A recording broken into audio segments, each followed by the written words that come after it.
Welcome to the first ever Leggett podcast with me, Andy Grant. And myself, Tom Wickstead.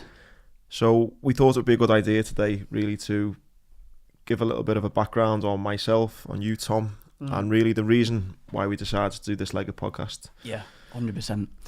And I think, first off, we've done 4 episodes now, and every single one of them has been brilliant. I think, for me, it's obviously I met you because you came on my podcast and we had sort of nearly 2 hours of conversation about your story and bits and pieces. And for me, it's actually been a bit of fresh air doing it with someone else, because it is quite a bit of a lonely game as such, just rocking up at people's houses and also that different dimension of, someone who's been through what you've been through versus me who's like, I haven't got a story. Like, I have not got a story. Well, we've been on the road quite a bit, haven't we? So I'm sure we'll get you some stories along the way. Yeah. But yeah, like you say, the first 4 guests we've had on, that's already been kind of what I envision this podcast to be. Interviewing really interesting people. And the first 4 people we've had have all been so diverse in their careers and their lives. 100%. So it's been exactly what I wanted to do. And I guess for me, the reason why I wanted to start doing it was, 3rd of February marks the 10-year anniversary for me being blown up. And it's been a pretty crazy 10 years. People have came into my life that, if I hadn't got blown up, I would never have been friends with these people, never crossed paths with these people. So I just wanted to get to a point where I could sit down with people I've come into contact with, but also other people as well. But there's a lot of people who I think I've met that would be great to chat to, and basically do a podcast with. I've had a little bit of experience, for example, going on yours, Stories in Business. I went on a guy, the True Geordie. That was the first one I've done. That was a really good chat as well. So I've been on a couple of podcasts and I thought, this is just really fun. I'm a real people person. I love chatting to people. I love hearing stories. And after being on yours, I think yours was the catalyst really for me to go, you know what, I need to grab the bull by its horns. And credit to you. You said, Andy, look, here's what you need to get. Go and get yourself all the kit. I'll help you out with it. So I've done all that. But then I thought, you know what, I don't like doing stuff on my own. You spent a fortune on the gear, and it was just all the gear. No idea. So got all this kit, and I'm thinking, I don't really want to do this on my own. I'm a real people person. I like interacting with people, working together. And I think when you're working with someone as well, the conversation's different. It's not just a one-on-one interview. You're bouncing off each other. You're having a bit more of a laugh. You're not having to think so much, I think, as well. If it's just you and a guest, you're having to think what the question's going to be and where the conversation's leading. Whereas I feel... How have you find that with sort of question? Because I feel certainly when I'm on my own and not with someone else, I feel that we've talked about this before, but interviewing people, at least sitting down, because ultimately, all right, we've sat down having a coffee with, for example, Tubes, but it's not just sat. Name drop that in there. But it's not just sat down with Tubes just talking, because as soon as you put a microphone in front of anyone, regardless, I think, of who they are, there's something in the back of their mind that goes, we're being recorded. And so for me, sometimes, especially when you're on your own, it's like you're trying to listen to understand what they're talking about, but also there's something in the back of your mind that going, what is the next question? Because ultimately the pressure's on you to ask the next question. How have you Well, again, that was one of the reasons why I wanted to get you involved, because I don't know how you felt, but I've not felt like it's been an interview. No, it sounds stupid. Yeah. It's just been 3 lads chatting. Yeah. And I think that's what I've really liked, and that's what I wanted it to be. I wanted it to be almost like pub talk. It's not kind of watching your P's and Q's. It's just a relaxed atmosphere and putting the whale to rights. And again, also from a personal point of view, quite selfishly, I do the motivational speaking, which I absolutely love, and I love sharing my story. But that's not all I am type thing, and a lot of people don't get to see the some of the darker kind of things I've been through and some of the sad times and stuff. And I'm thinking by having these conversations we've had with the first 4 we've done, people get to see a different side of it as well, and I'm sure hopefully that will be refreshing to people as well, that it's just real life, it's real stories, real people who are going through. 100%. Do you ever do Q&As at the end of your... A few, and I always enjoy that, because that's the point where I can be a bit more honest and say, not that I'm lying in the presentations that I talk about, but if people are saying, look, you know, some people ask, you know, it looks like you've had a great, you know, you've done many great achievements. There must have been some downsides as well. But then again, I only get 30 seconds a minute maybe to answer a question to try and fill in all my downsides, all my kind of downtimes. So again, you know, when we were talking with Tubes about him being an alcoholic, I kind of opened up about my addictions in the past and when I've felt low and things. And so even just that one example, I think it gives a conversation like this gives me a chance as well to put kind of a bit more of my story across as well. And again, that was the one hope for the podcast. And again, sound really selfish as well, I just love hearing people's stories as well. Yeah. I mean, 100%. For me, I find that the story, like, if you've got like a line, right? I've become so accustomed to just mental stories that, you know, with that, you've got like a line here. And the first ever guy I ever had on my podcast was a trader who made millions on Wall Street, became addicted to cocaine, all this crazy story. And at first, obviously, that was the first ever guest I ever had, and so that was a crazy story. Whereas for some reason now, all these people that are talking to, it feels normal that, like, you know, that you keep then wanting to get a even crazier story. Do you know what I mean? And then I'm so glad you're feeling that already, because thinking back now, that's how I've felt for about 9.5, 10 years now. Because since I got blown up, and then I'm in hospital with a load of guys who've been blown up, and then I'm going through 2 or 3 year rehab with a load of guys who've been blown up, crazy different injuries, crazy stories from Iraq and Afghanistan. When I came back home, not that I felt that I was better than anyone or anything like that, but it was harder for me to get excited about like normal stories and things like that. Yeah. For example, I am the worst person in the world to ask money to donate for charity if you're not doing something crazy. You know, if someone's just doing like a half marathon and they're saying, oh, we're raising money for this charity, and I'm like, okay, what are you doing? They say, I'm running a half marathon. I'm like, okay, you carrying a fridge on your back or something? Are you doing something? Because I've known so many people with crazy injuries, been through crazy amounts of, you know, turmoil and sacrifice and hardship, and yet, you know, they're doing Ironmen with no legs, they're climbing mountains blind, they're doing the swimming oceans with or swimming the channel with one leg, no legs and stuff. So I've kind of become accustomed to knowing these crazy people, crazy stories, and that was a bit of the kind of want to, okay, let's get people like that on the podcast. Yeah. Because they inspire me, and hopefully if people can listen to me and me and you chat to these people, hopefully they can be inspired. And again, probably a point of note is I've got no interviewing experience either. You've obviously made a success of your podcast. But again, hopefully people will enjoy just the rawness of just little old Andy and Tom just interviewing cool people. Yeah. Hopefully we will, I certainly will improve, hopefully over time. You're already got, how many have you done, 100 episodes or something? Something like that, yeah. I'm still an amateur, mate. Well, I also like the one of the reasons I wanted to get you involved as well is we are so different in our lives and our personalities. When I was embarrassing you went to a private school, which I'm always going to give you shit about. No, but joking aside, I just think I think we bring two completely different what would you say? Like dimensions. Yeah. 100%. No, I've really enjoyed the 4 so far, and I think for me it was, from what I've done and still do that other podcast, it's nice to have someone to bounce ideas off and things like that. Because like you said before, you know, and I think this will resonate with anyone who's sort of, your class is self-employed. Yeah. You know, I think sometimes when you're on your own, it can be quite difficult to get motivated to do, because you've been through that, you know. I'm sure hundreds and thousands of other people have been through it before, whereas you've had that structure when you're in the Royal Marines.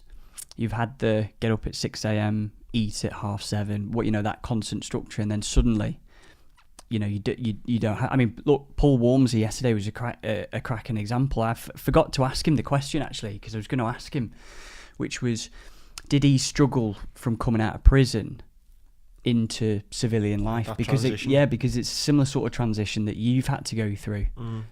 You know, you get to, you know, all right, it's you know, there's some differences, but there are some similarities, being that, you know, you get up at a certain time. You have to, I imagine, without sounding American, yard time.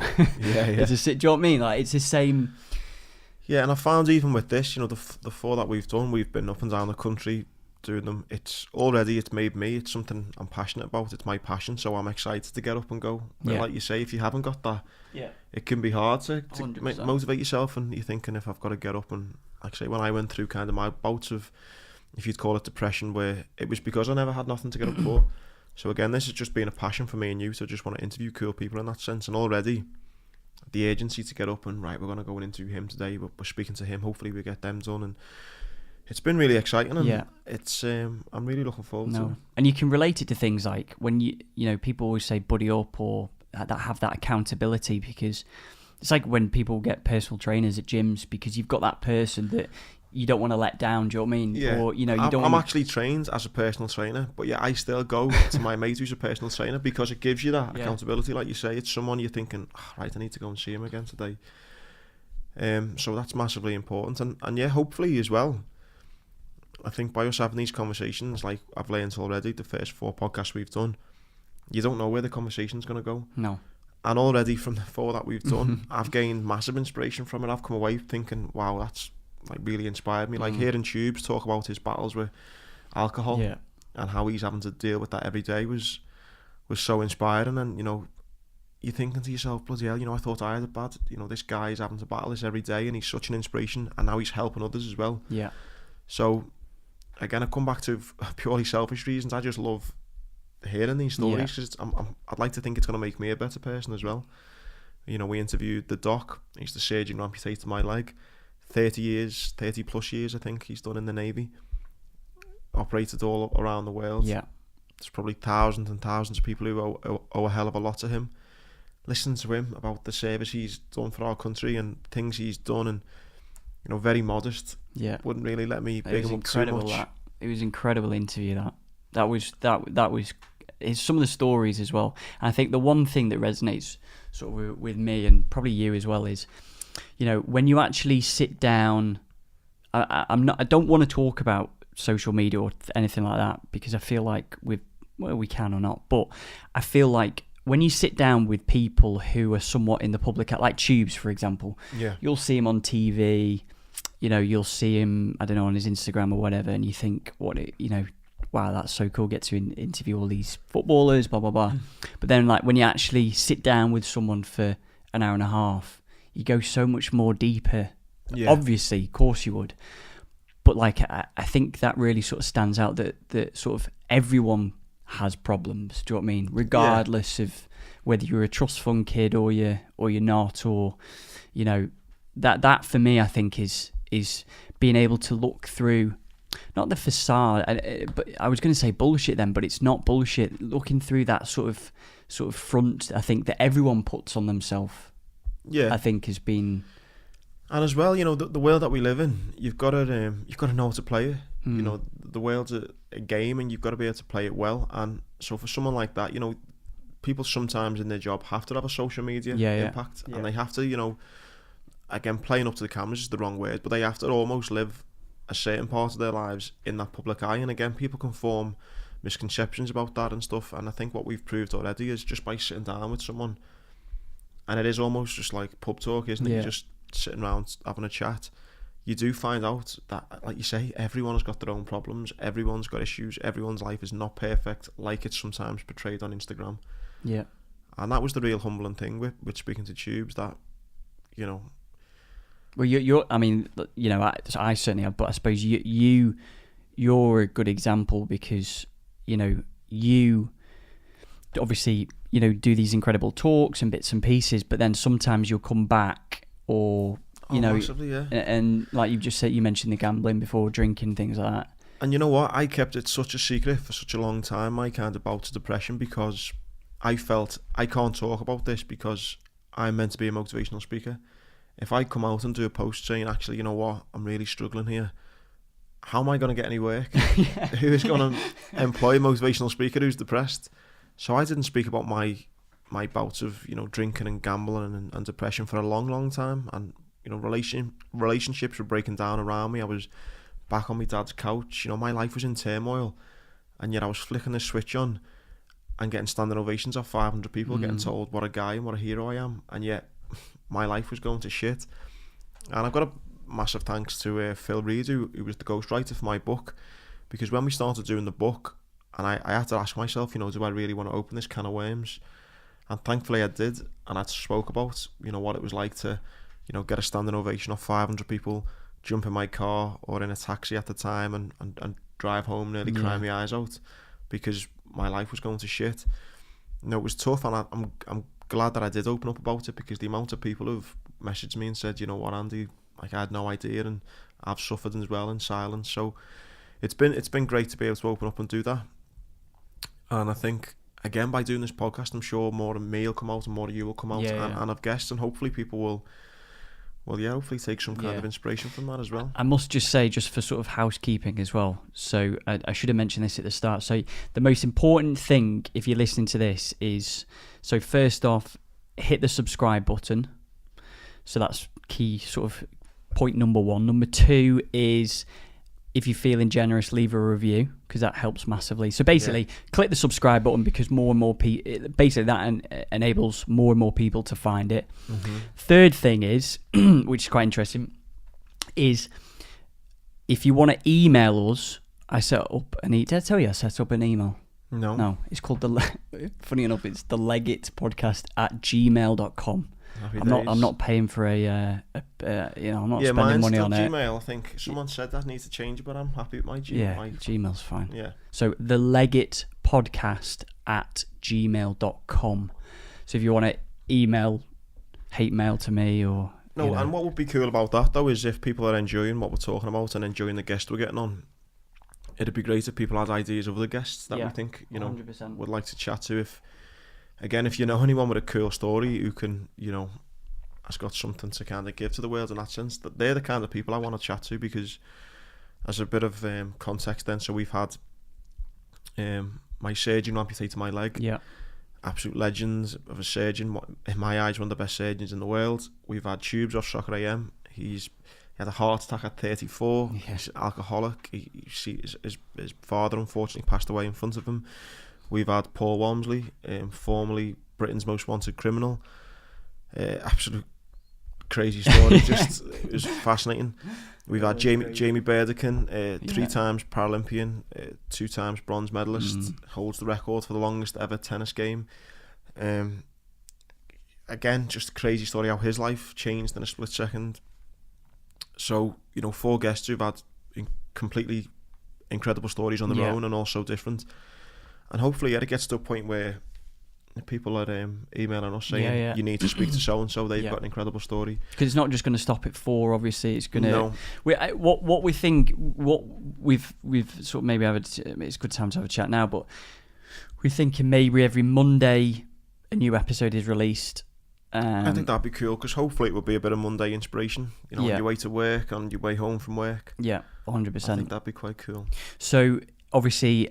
On iTunes, the Leggit podcast. It looks like obviously there's a space in it, so it's the Leggit podcast. Well, you listen to it, so clearly it's not the legit. Yeah, the legit. Yeah, but also obviously another thing while we're on that topic is the leggitpodcast.com, because what we're going to do is basically there's like a email list sort of thing. So we haven't decided what we're going to do with it, but basically if you put your email in there, we're not going to, we might do it every 6 months, every 2 weeks, whatever.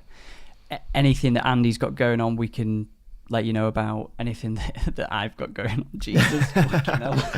Tom's been in the office this week. Yeah. Then obviously that's a good sort of avenue to, so the Leggit podcast .com. It looks like the legit podcast, but it's not the Leggit. Leggit podcast, just for updates. And then also, there is a Facebook group as well. I don't know if you know. I set it up. No. Yeah. This is new to me. Yeah, just type in the Leggit podcast on Facebook. Cool. And then it's there as well. So subscribe, I think, is the most important thing. But also, is, if you think anyone might benefit from this podcast, just share it to whoever you want. I think would help us massively, Yeah, that's the big thing for me as well. I get such a buzz off people who've read the book and they've said, or people sometimes don't even buy the book for themselves. They buy the book and say, I've got a friend who loves running and they've just had a car accident and they can't run for the time being. This book's really going to help them.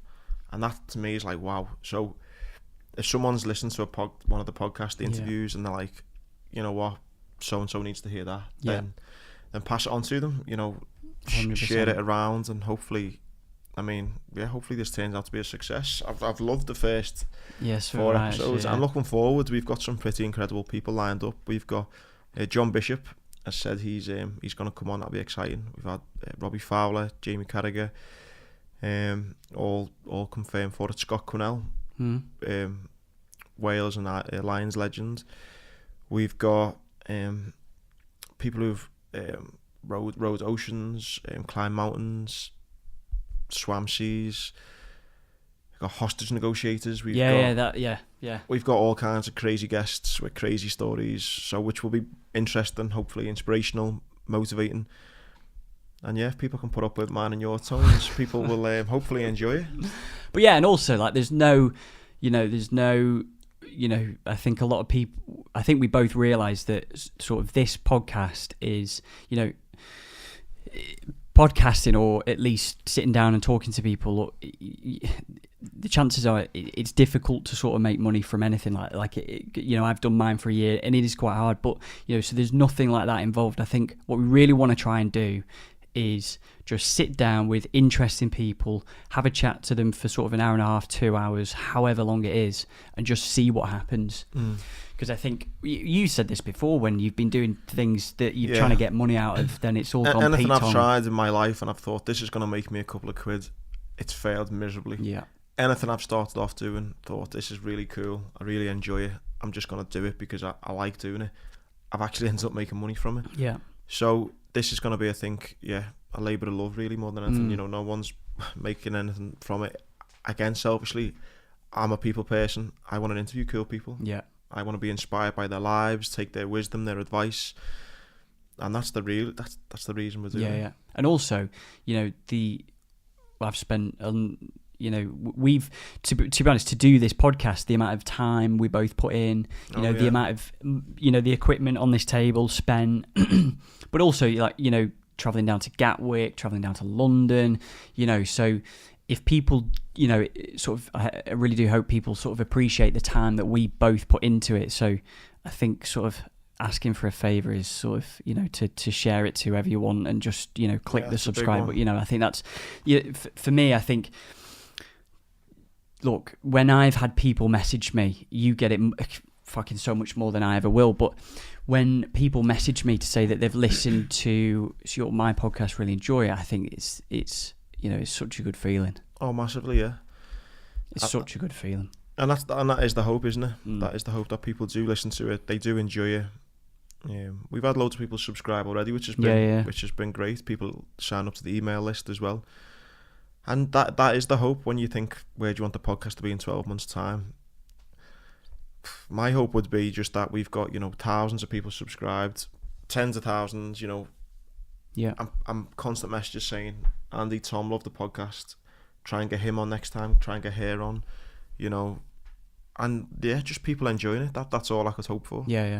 Why don't we, so say if you've just found this podcast completely by random, why don't we talk about sort of a little, we don't have to go into as much detail where it's an hour and a half, but why don't we go into a little bit of your background? I think that maybe for context might be quite good, and so people who've never... I'm at the point now, which is really weird. It sounds really self-indulgent, if that's what you could say.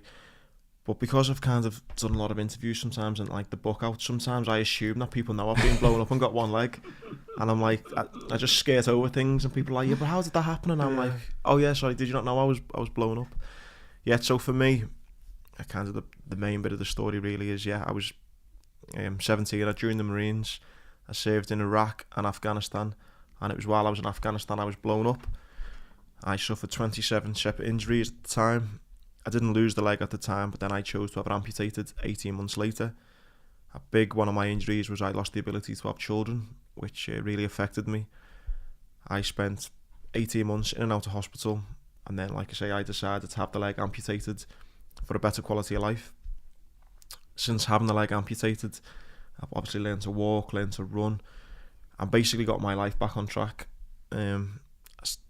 Leaving the Marines was really tough for me, that transition period from leaving the Marines into civilian life, and suffered a few bouts of depression and gambling and drinking and relationship breakdowns and things not going well.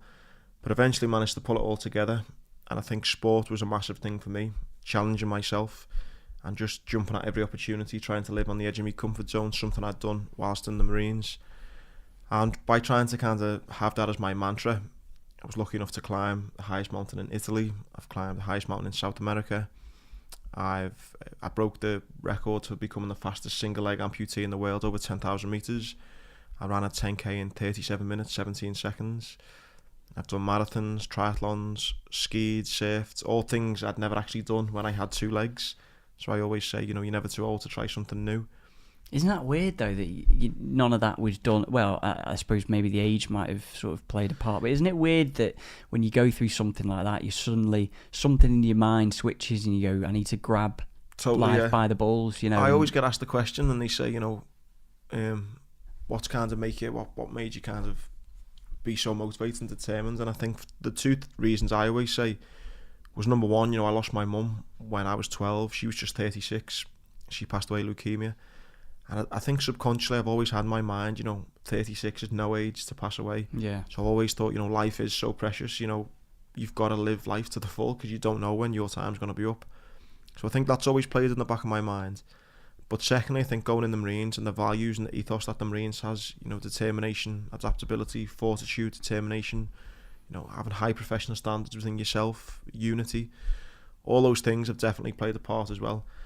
And I think those combined, really, when I'm lying there or learning to walk again as an amputee, I never ever thought of myself as an amputee. All I kept on comparing myself to was, lads in the Marines. So, I was always in my mind, the Marines helped develop a really strong mindset.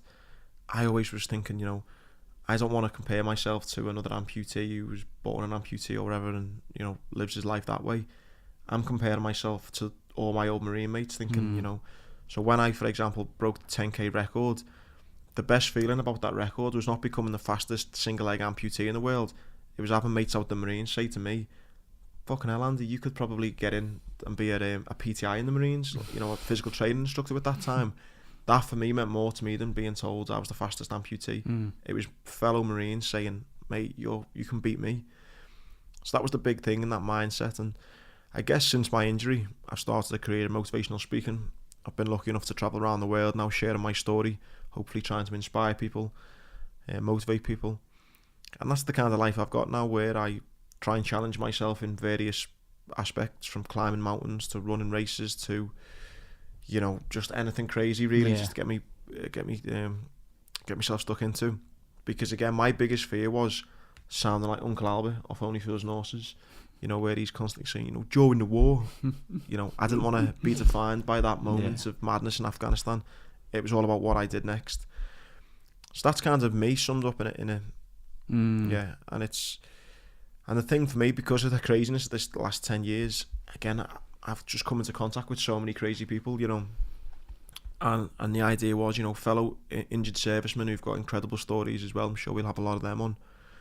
But for example, ends up becoming mates with Jamie Carragher, Robbie Fowler. That's something, as a kid growing up, loving Liverpool, now got a season ticket. If anyone had told me, they'd be kind of friends of mine, I would just never have believed it. So, having a beer with John Bishop in Spain and then kind of become like matey with him, again, things that would never have happened if I hadn't been blown up. So the kind of latest venture, the podcast, was to kind of try and capitalise on just how my life has gone this way, and try and pick up the best bits of it and try and kind of showcase it for everyone. Because you said before, it was, looking back now, it's the best thing that's ever happened to you. Yeah, the guy Ian. So strange. Ian, who we'll definitely get on. Ian, who one of my best mates, who I got blown up with. he jumped over the ditch that got us both blown up, and he always says, you know, the best thing he ever done for our friendship was jump over that ditch because, you know, he's seen some of the things I've been able to do, and it's incredible, really. And I am very, very lucky. Don't get me wrong, to give myself a little bit of a pat on the back, you know, I've jumped at these opportunities and I've given it a go. So, you know, I've not just sat around on my arse and thought and felt sorry for myself. I've tried to get out there and really push it. But I have been incredibly lucky with some of the opportunities I've been given, and thankfully I've been in the right place at the right time with a lot of things. And it's been, I couldn't even imagine my life any different. And without going on for too long, the one thing I get asked all the time is, you know, if you knew at 17 what would happen, would you still join? And would you still, you know, do everything you've done? And as I sit here now as a 30-year-old, 100%, I would not have changed anything. And I always bring it back to this one instance, and it only happened last year. You know, when I woke up from my coma, I thought, you know, I know for a fact I'm not going to be able to stay in the Marines. It doesn't look like I'm ever going to be able to be active again. And the third thing which killed me was I'm not going to be able to have kids. You know, waking up to those three realizations was heartbreaking as a 20-year-old. You know, 10 years later, or it was 9.5 years later, I ran the Liverpool Marathon, something I never thought I'd do. I'd done it wearing a Royal Marines vest, which was given to me as an honorary kind of vest from the Royal Marines because of the 10k time that I'd got a couple of years previous.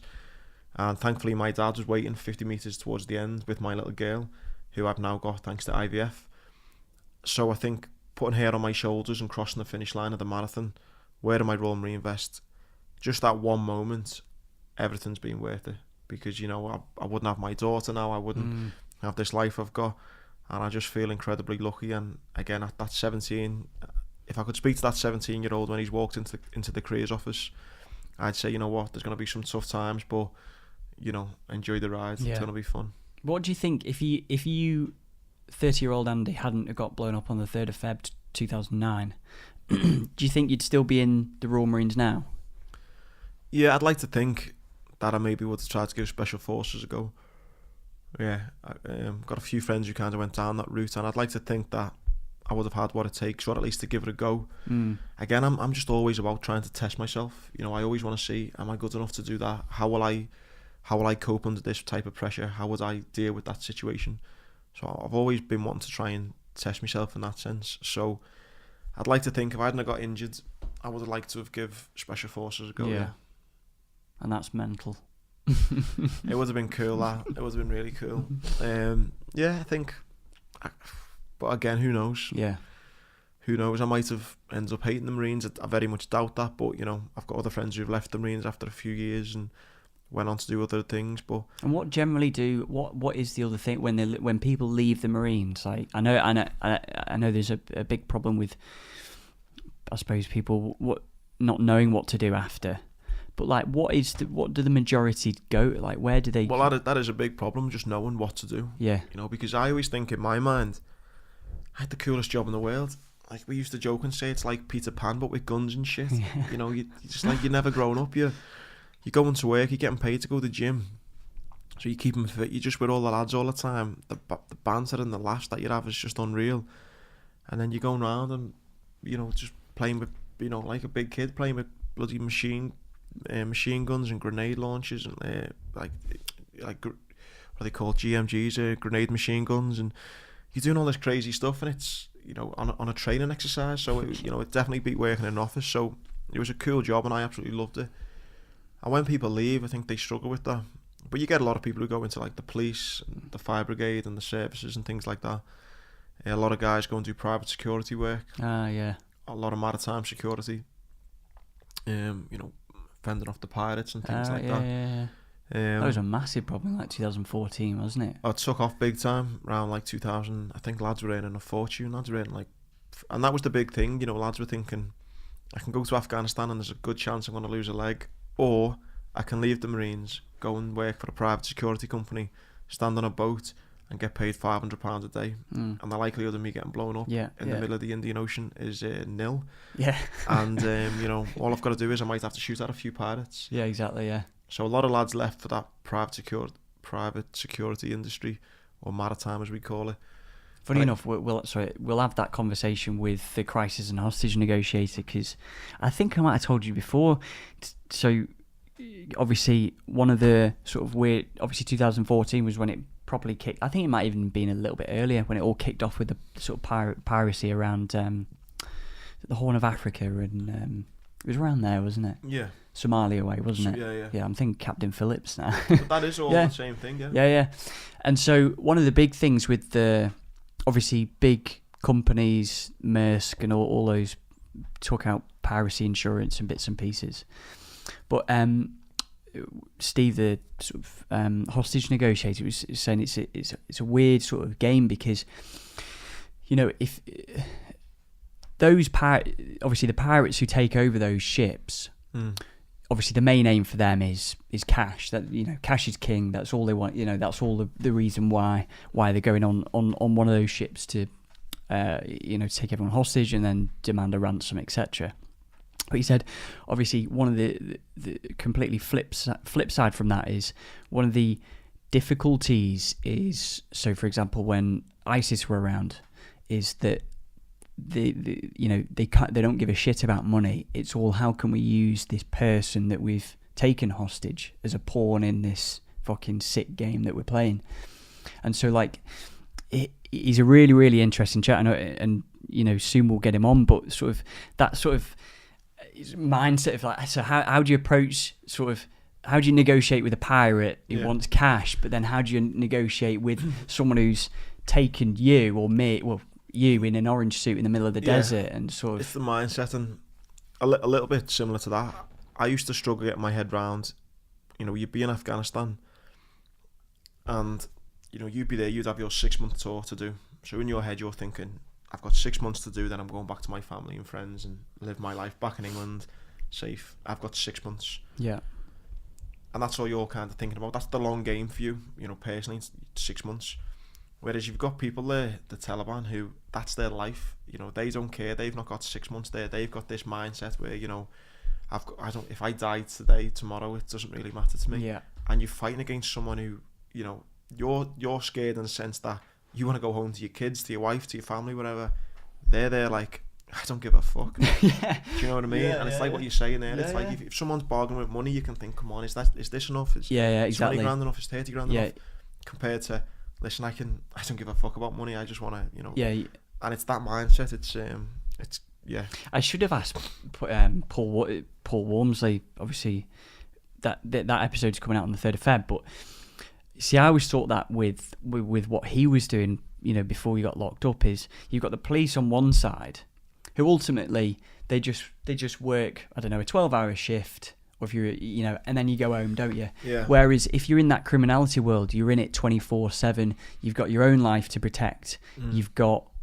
You're there to make money. So it's the same sort of thing, isn't it? You know, because and that's always sort of, you know, surprising for me. I think sometimes is how people, you know, manage that and sort of cope with that. I think it's, you know. Well, have you seen Narcos? Yeah. Have you seen like I think that's how ultimately, when I looked at it, that's how he got caught, I suppose. You had that police officer who he made it not his 9 to 5, he made it his life, didn't he? To kind of, listen, we need to get him. Yeah. And I think that was the mindset that you needed to change to kind of get him. So we'll have to get Paul on again, because I'm sure there's loads more stories we'd have to try and get out of him. What was fascinating about him, though, is I've always said to myself, right, well, I haven't said this a lot, but I've thought this before. If I ever was a drug dealer, I think I would find it so hard not to buy nice clothes, buy nice cars. If you're suddenly getting all that, because what you now in 2019, you can't do a lot with just cash. You know, you can't. Back in his time, you could go, like he said on the podcast, he just went and, that was crazy, that, wasn't it? Yeah. And so, you know, I think, you know, to be able to have that of not sort of, he called it showing out, didn't he, or something like that. I think it was showing out. I think it's very hard to do, especially when you're young, you know, and not having that mindset of not to. Well, it's like he said, you've got to be in it for the long game. Yeah. And, you know, do it for X amount of years, get to a number where you're happy with, and then walk away, and then you can have the nice things.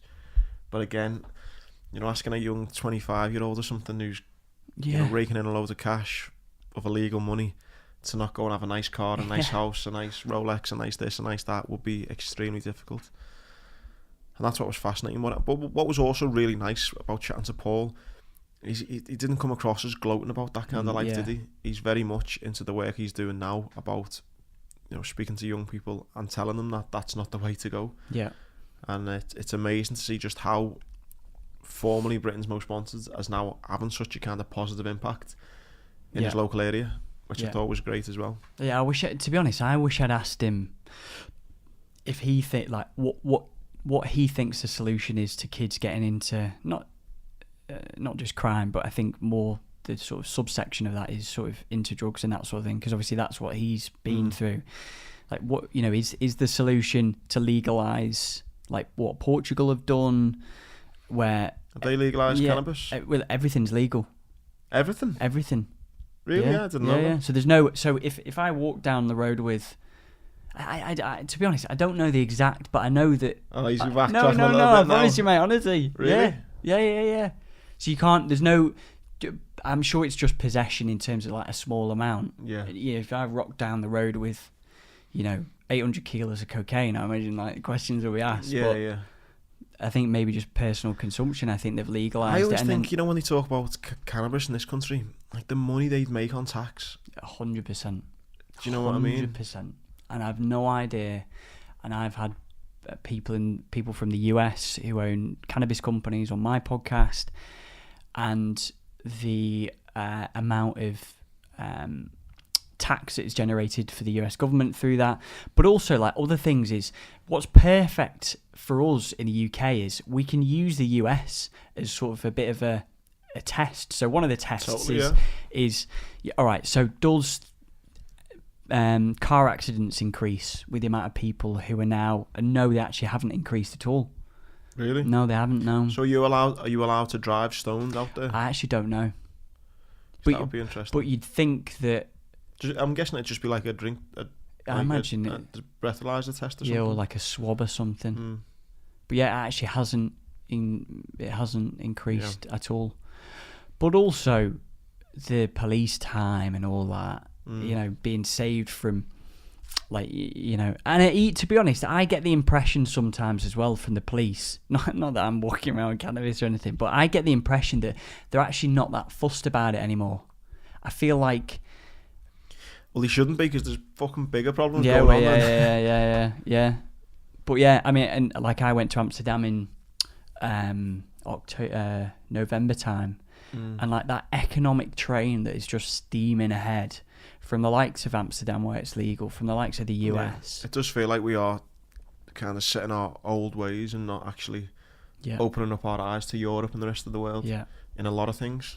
There's a company down south in the UK, I think it's called GW Pharma, I think, and they have got a home office license to grow cannabis. I think a few companies in the UK have got home office licenses where they grow it, but then they sell it abroad, or there's some sort of they make med. I want to know what has happened if, let's say you've got a big drug dealer, let's say in Liverpool somewhere, with a huge warehouse, with a really good business going. That's obviously illegal at the moment. And then Monday morning, the government go, it's now legal. And then what happens if then on Tuesday then he goes, well, just so happens I've got this. Would they be able to nick him in the sense of they'd be like, well, you clearly haven't just grown that overnight. Yeah, there's 8,000 plants here. You know what I mean? That'd be interesting, wouldn't it? Yeah. There must be, they'd have to set a date where they say, look, But I think we've suddenly gone on drug policy here. But I think now I know, I think it was 3 or 4, it must have been 3 or 4 months ago when the UK government allowed medicinal cannabis, but it was for certain ailments. So it was like if you're suffering from MS, if you're undergoing cancer treatment. I think it's like the heaviest of the sort of heavy. I think even leukemia might have been, I can't remember, but the sort of heaviest of the sort of heavy stuff. But then all they need to do is just take a look at the US and just see like how well it's done. I think sometimes the US are very good at sort of, the US is strange because they're very good at sort of adopting things that I think work really well, like the cannabis laws and things like that. and obviously on the flip side of that, they're not so good at other things. Like guns. Yeah, like guns. But I think they just, without meaning to repeat myself, I think the UK government just needs to look at the US and just understand, right, okay, like look how much money... Like, I am very...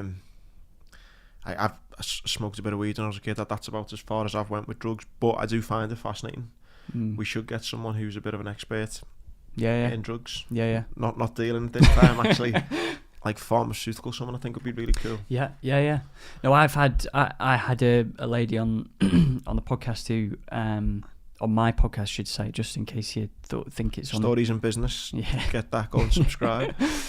Where they are it was in Norway, so she was a scientist, and she does a lot of studies into psychedelics, so LSD, ecstasy, mushrooms, and so a lot of, I'm sure it was ecstasy, is being used for PTSD. Yeah. But I heard this on Joe Rogan's podcast as well, yeah. Yeah.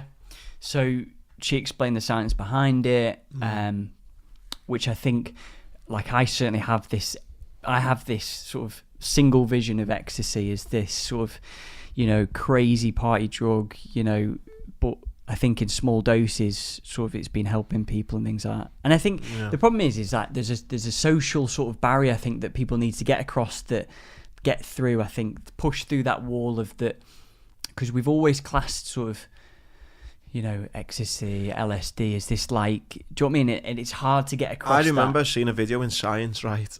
And it was a girl who took ecstasy, and she drank about 15 pints of water and died because I've seen that, yeah. And then from that moment, I just thought all drugs, any drug is bad, which I guess is right in a certain extent. But then as you get older and scientists come out with, but then it's hard to kind of lower that guard that you've had up for 20 years to think, actually, it might be okay in small doses, or now and again, or in certain ways.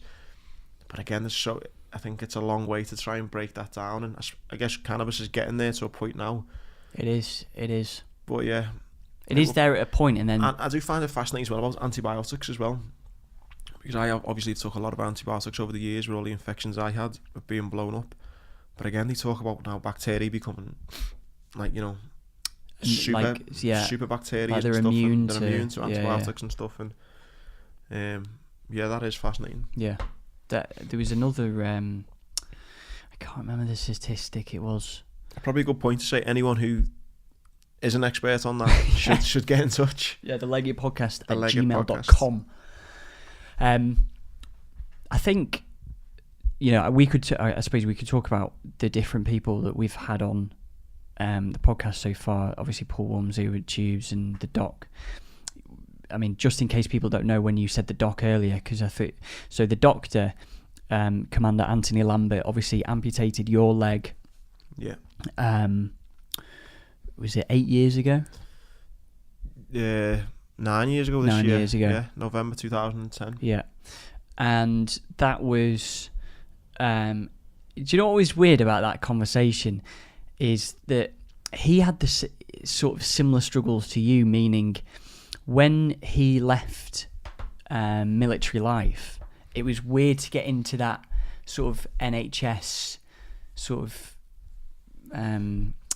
role, I suppose. Routine, I think, which is, because it's, I've never been in the military or ever, or, to be honest, I actually didn't have a inkling to a sport at all, really. But to have people talk about how difficult it is, to get out of that. I think, and I thought he'd done a really good job of explaining of how, you're in the military, he is in a operating theatre in Afghanistan, working with the same, maybe 10 people, day in, day out.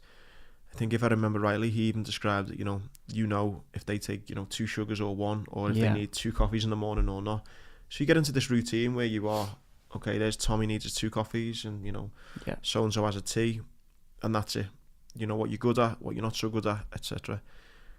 And then you come back to the NHS, and you're rocking up for an operation, and you've never worked with these people ever before, and you don't know if they like a coffee in the morning or not, or whether Yeah, they're yeah. grumpy or not, or what they've done, or how what their strengths or weaknesses yeah, are. exactly. Even little things like you don't know if they've had a bad weekend. They could be going through all kinds in their personal life, and then maybe not on the ball this day. Whereas when you're in Afghanistan, you're with these people 24/7.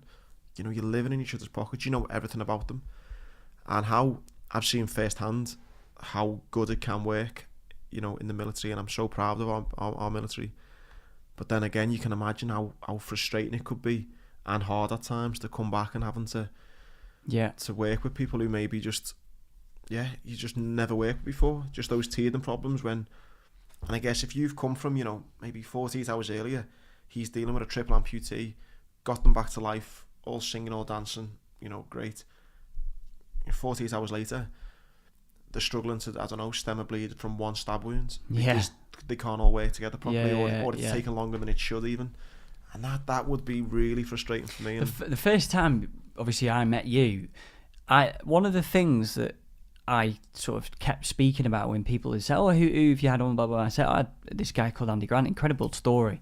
One of the things that really stuck out was the fact that I think we were talking about how I struggled to get a train into Manchester, and you said that what's incredible is that, you know, someone can be blown up in the middle of a desert, be airlifted back to Camp Bastion, and then be back in the UK in an operating theatre. It's something. It was crazy. Me, it was 18 hours. It was from the second I got blown up. I'd been airlifted back to Camp Bastion. I had 2 life-saving operations performed on me, and then by the time I'd landed in the intensive care ward in Birmingham, it was 18 hours. And also the fact of how, when you got blown up, you were in that ditch, of sort of how quickly they were able to get a helicopter. 40 minutes, 40 minutes. But that's 40 minutes from people being on standby. Sitting in a room, just waiting for a call. Boom. Okay, someone's being blown up. Run to a helicopter. Get 2 helicopters in the air, an Apache and a Chinook. The Apache to protect the Chinook, yeah. Both of them flown however many miles it was. Land on the ground and pick me up in just under 40 minutes is just incredible, and that's what makes me so proud of our military and how well we do it in the military when we need to. It is and I am indebted. I owe my life to the hundreds of people who played a role in that on that morning nearly 10 years ago. So I think this is a good example of how the conversation just ranges from thing to thing. Yeah, don't get me involved in drug policy because I really wouldn't be that good. But so just to sort of wrap this up then. So obviously subscribe to the podcast is number 1. All the links will be below. So subscribe to the podcast, leave a review. The legitpodcast@gmail.com, www.theleggitpodcast.com. The Facebook group. So basically, what's your sort of Instagram? Andy G Bootneck. And then sort of my 300 followers. Tom.Wickstead. We'll get you there, Tom. We'll get you there. Fucking hell, I know. I'm pass it on to people. That's the big one. And again, I'd love for it to be a real interactionist podcast. So again, if people have got ideas of how, I don't know, we could do this better, things we could talk about more, things you want us to, things you want to know about me or Tom or anything. I think it'd be really cool to have that kind of open podcast relationship. So it'd be great, and hopefully this is even if people don't like it, I enjoy fuck meeting it people. Do you know what, if no one listens to I'm still going to be doing it because I just 100%. love talking to people, and so but hopefully people do like it, and go subscribe, leave a review and watch this space. Plug your book as well, mate, while you're at it. If we're plugging, why don't you plug the book? The book's called You'll Never Walk. It's on paperback now. It's actually out on paperback. So go and pick that up as well. That would mean a lot. I actually don't have anything to plug at all. I mean, you were in Sierra Leone last week. I still don't know 100% what Tom does. Tom says he works for a laboratory or something, but then he was in Sierra Leone last week. Ivory Coast, Ivory Coast, sorry. Côte d'Ivoire. Okay. Abidjan, so you do something cool because it's not your normal 9 till 5. No. What do I have to plug? Have I got anything to? Well, I mean, listen, I'm always up for selling my body for money, so send me an email. I don't think that would make. I reckon you could. I reckon my book would be more expensive than people buying your body. And the book's only £9, so on paperback anyway. But yeah, no. In all seriousness, go on. We should end it on something interesting about you, Tom. About me. Fucking hell. This isn't the Tom Wickstead podcast show. It's the Andy and Tom Wickstead. Come on. What do people need to know about you? So, I mean, look, I had a steady it wasn't in the Marines.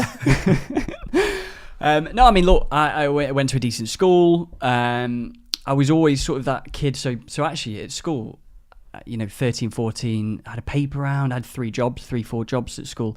I was one of those kids where, funny enough, Paul mentioned it sort of yesterday, where you both sort of said, look, has Tom been in any trouble at all? Actually, I was in no trouble.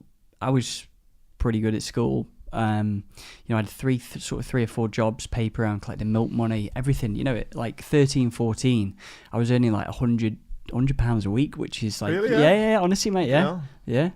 Paper round, 20 quid a week. Fucking loved my paper round. Yeah. Absolutely loved it. The paper round, I fucking only earned 16 quid, like, but. Did you? Yeah, I took 20 quid, yeah. It was a long round here. Yeah, a lot of hills round. A lot of hills, yeah. Yeah, and then, so, look, I'm trying to think of anything. Yeah, so really, and then went to uni, went to study business in Leeds, which was a bit of a waste of time. Just got sort of drunk all the time, sort of fucked up.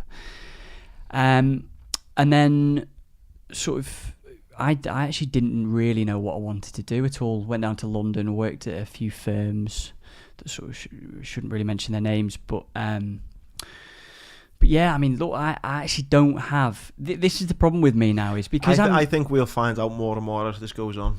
Yeah, I think you will, yeah. But the thing is, I'm so used to being on the opposite side that when people actually ask me questions... We've had some interesting car journeys, and I've learnt more and more about Tom. We're becoming good mates now, so he has got some good stories, which I'm sure will come out. Yeah.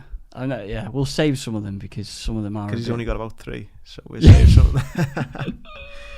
This is the thing. This is the problem. The problem is because I'm so used to... Look, we're back at comparing ourselves, because... everyone, all the crazy people, like not only on this podcast but mine, Barry Hearn and all these crazy 120 odd people, and now sort of, I suppose I could add it up to 124 with the 4 we've done. Is that you get so used to these crazy stories that when you're actually telling a story, you think this is a bit, because you're so used to these mental stories. Like, no, I get it. Yeah, you've probably become accustomed to your story, but it is a pretty mental story. Yeah, that's what people always say to me when they ask me what happened, and I say, when I got blown up. And even people get shocked at me saying that. They go like, okay, you've just glossed over just it. The way I got blown up, like it's like, yeah. But again, it's fucking normal to me, isn't it? Yeah. But yeah, right, let's start. But yes, Leg It Podcast, click the subscribe button, leave a review, share it. Pass the pod, tell everyone, all that good stuff. Andy's book. Go buy the book, and we look forward to speaking again soon. Legend, nice one, mate.